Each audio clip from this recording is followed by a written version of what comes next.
Could the UK be following Australia's lead in banning social media for under 16s? Well, if you were to ask teachers, they would agree. 97% of teachers think there should be greater regulation.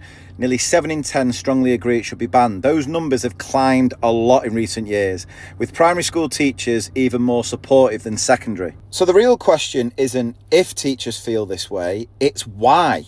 Right?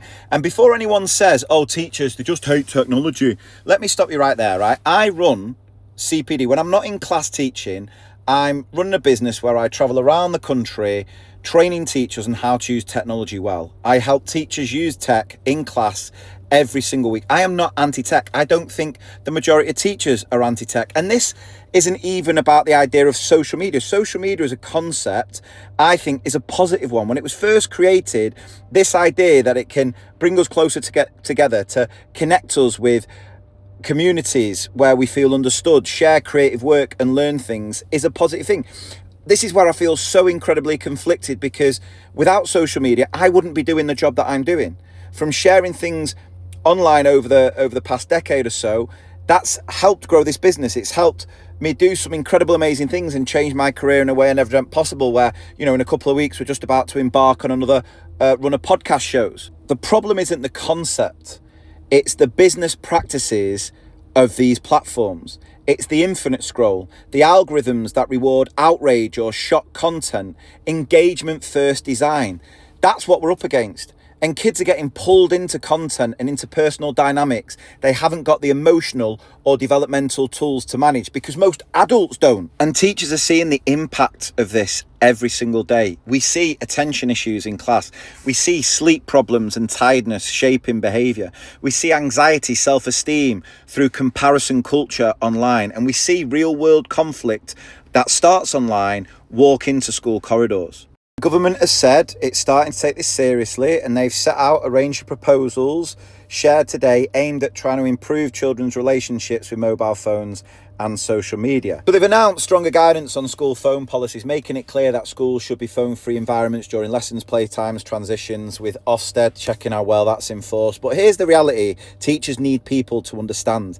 Most schools already have these policies. Phones are already banned or tightly restricted in the vast majority of schools.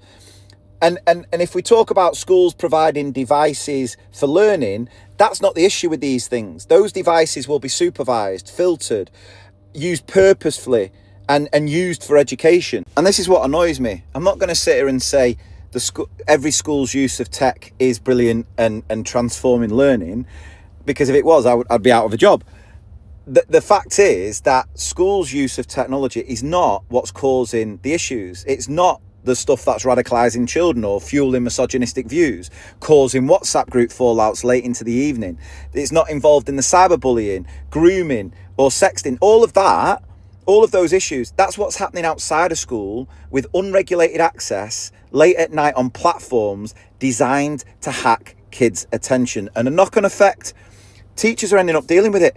We deal with the fallouts, we deal with the behaviour, we deal with the emotional harm, we deal with the increased workload that comes from the problems created outside of school when it comes to the safeguarding issues. That's why teachers feel so strongly about this, because most adults struggle to regulate their own use on these platforms. We know how they work and we still get pulled in. So expecting children to just use it responsibly without proper guardrails isn't realistic.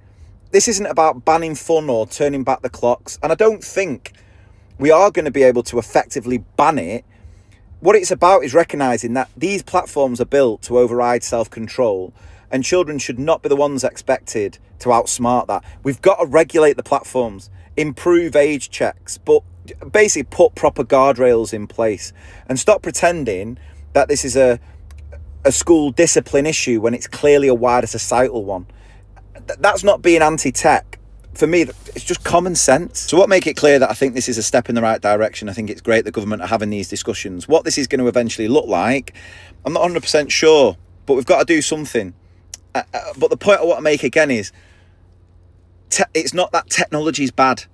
Any new tech that comes along, whether it's AI, whether it's social media, I don't think it's innately good or bad. It has the potential to be both. It's all about how we choose to use it.